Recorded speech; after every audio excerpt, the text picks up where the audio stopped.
नमस्कार दोस्तों, पहली वीडियो में मैंने आपको वैष्णो देवी यात्रा दिखाई और अब हम बात करेंगे भैरव जी के दर्शन की। अब मैं ये रिकॉर्ड कर रहा हूँ भैरव जी जाते हुए और देखिए कैसे भवन जगमगा रहा है। हमने रोपवे की जगह पैदल यात्रा की और 1.5 घंटे में हम भैरव जी के पास पहुँचकर आशीर्वाद लिया। वापस आते हुए सांझी छतर और अर्धकुंवारी होते हुए हमने नया रूट लेते हुए कटरा पहुँचे। सफ़र थोड़ा मुश्किल और सुकून भरा था। अगर आपने पहली वीडियो नहीं देखी तो ज़रूर देखें और ये पसंद आए तो लाइक और फॉलो जरूर करें। जय माता दी।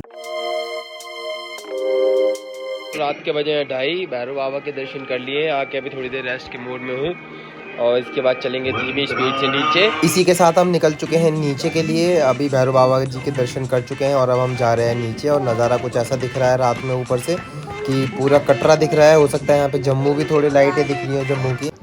तो भाई ऐसा है कुछ माहौल। भैरव बाबा से पुराने वाले रास्ता लिया हमने नीचे आने के लिए और अभी सांझी छत पे थे, वहाँ पे चने और हलवे का प्रसाद खाया। वो वीडियो मैं रिकॉर्ड नहीं कर पाया तो जिसकी वजह से मैं आपको दिखा नहीं पा रहा हूँ। और अभी वहाँ से हम निकले हैं। अब थोड़ी देर में पहुँचेंगे हम अर्धकुंवारी। और देखिए सुबह 2 से 3 बजे के बीच कैसा माहौल दिख रहा है आपको। ऐसा लगता ही नहीं है कि हम रात में चल रहे हैं, पूरा ऐसा 24 घंटे सेम रहता है। फिर देर होगी और वृद्ध यात्रियों से अनुरोध है कि वह इन सीढ़ियों का प्रयोग ना करें। तो सीढ़ियों से चलते हैं, आराम आराम से चलेंगे।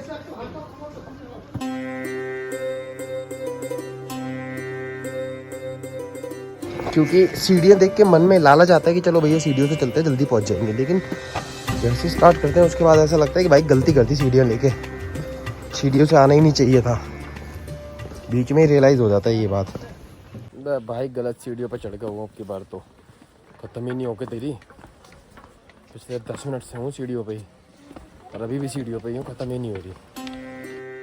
तो लो भाई पहुँच चुके हैं अर्धकुंवारी और सुबह के बजे हैं शायद 4:30 या 4:45 हो गए होंगे।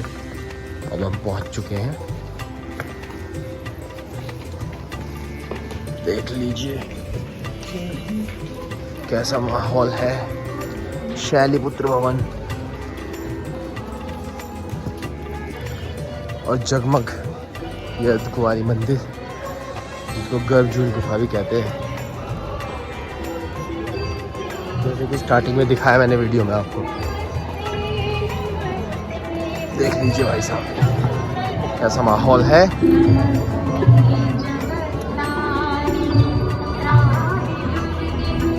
चलो भाई सुबह के बजे हैं 4:30 और मैं पहुंच चुका हूं अर्धकुंवारी वापस। अब ढूंढेंगे कुछ जगह जहां पे हम थोड़ा रेस्ट कर सकें। थोड़ी देर रेस्ट करने के बाद निकलेंगे। थोड़ी देर मतलब देखते हैं 2-4 घंटे जो भी होगा, क्योंकि टाइम तो हमारे पास बहुत है। तो चलो पहले जगह ढूंढते हैं। यहाँ पे तो भाई कंबल ओढ़ के ऐसे पड़े हैं लोग जैसे कि इनको जाना ही नहीं है कहीं।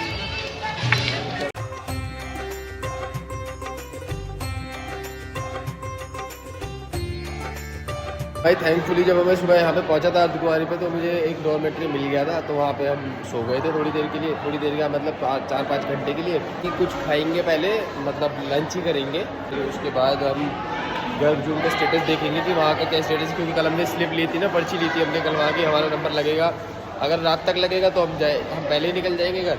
अगर 1-2 घंटे में नंबर आएगा तो हम गर्भजून गुफा के दर्शन करके जाएंगे। चलो थोड़ा बाहर का सीन दिखाता हूँ आपको। बहुत तेज धूप हो रही है।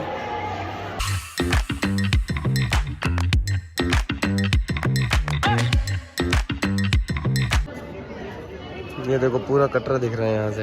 ये कटरा इतना ही है बस, ये जो और रेलवे स्टेशन है, ठीक है। और धूप इतनी तेज है ना कि अब तो टी शर्ट में भी गर्मी लग रही है।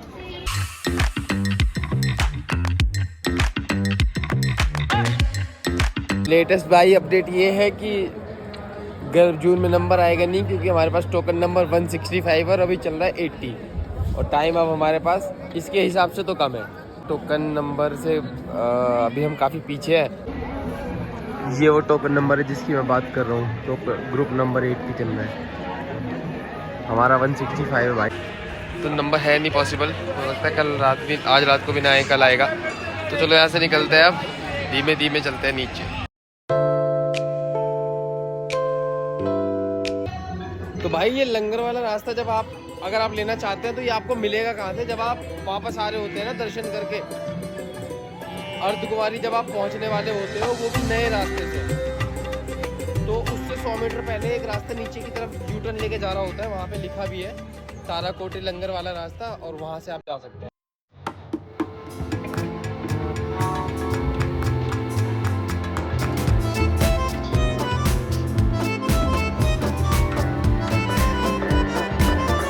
अभी हम थोड़ी दूर पे ही हैं, जो मैंने आपको दिखाया था लंगर है नीचे गुरुद्वारे पे, वहाँ से पहुँचने पे, क्योंकि वो दिखने लग गया। मैं तो आपको दूसरे कैमरे से दिखाता हूँ।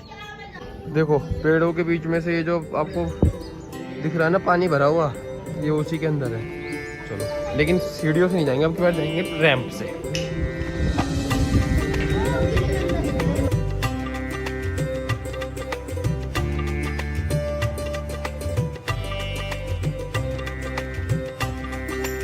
मैं और मेरे दोस्त ने एक ऐसा रूट ले लिया है एक लंगर के चक्कर में, जहाँ पे वो है और मैं हूँ सिर्फ, बाकी कोई और है ही नहीं, हम ही दो जाए जा रहे हैं बस। तो भाई सुनसान सड़क हमने इसलिए चूज करी ताकि हमें लंगर मिल जाए खाने के लिए।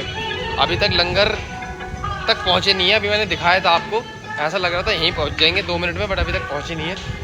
बहुत गिने चुने लोग हैं यहाँ पे इस वाले रूट पे। लेकिन एक बात है यार, बेशक लोग ना हो, लेकिन रोड मस्त है, ज़बरदस्त। लेकिन सिर्फ उतरने के लिए, चढ़ने के लिए बिल्कुल अच्छी नहीं है भाई, क्योंकि एकदम इसकी चढ़ाई भी वैसी है, खड़ी चढ़ाई। यहाँ पे तो फिर भी उतनी ज़्यादा नहीं दिख रही, लेकिन बहुत ज़्यादा खड़ी चढ़ाई है। तो ये वाला लंगर है वो श्री माता वैष्णो देवी श्राइन बोर्ड, जो मैंने आपको बताया था।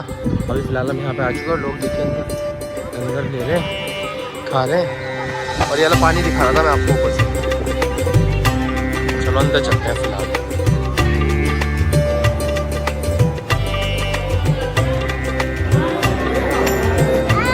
भाई फाइनली जिसकी वजह से हमने अलग अलग रूट लिए थे, सुनसान रास्ते चुने थे, वो घड़ी आ चुकी है और हमें मिला है ये दाल चावल, चाय।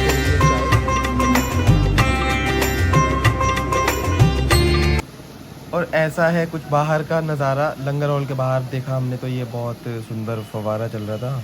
चलो अब निकलते हैं यहाँ से और करते हैं यात्रा को स्टार्ट दोबारा से। भाई पहले मेरे को लगा था कि लंगर ख़त्म होते ही यात्रा भी समाप्त हो जाएगी, बट ऐसा नहीं है।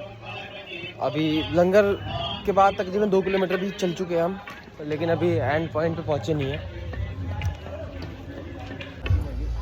और ये रास्ते में कुछ दुकानें भी हैं स्नैक्स के लिए।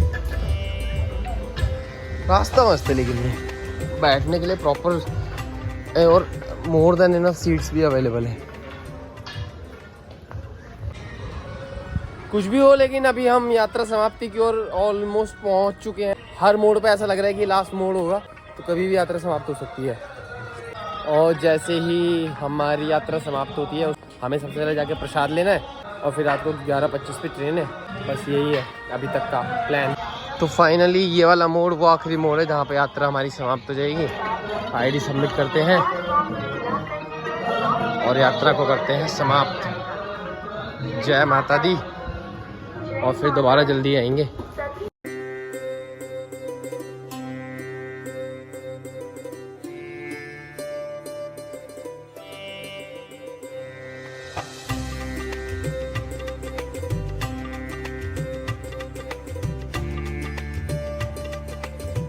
तो फाइनली सबमिट कर दिया है RFID कार्ड, यात्रा हो चुकी है यहाँ पे संपूर्ण हमारी। अब मैं भी इस ब्लॉग को करता हूँ यहीं पे एंड, और मिलेंगे किसी दूसरे ब्लॉग में किसी नए कंटेंट के साथ। जय माता दी।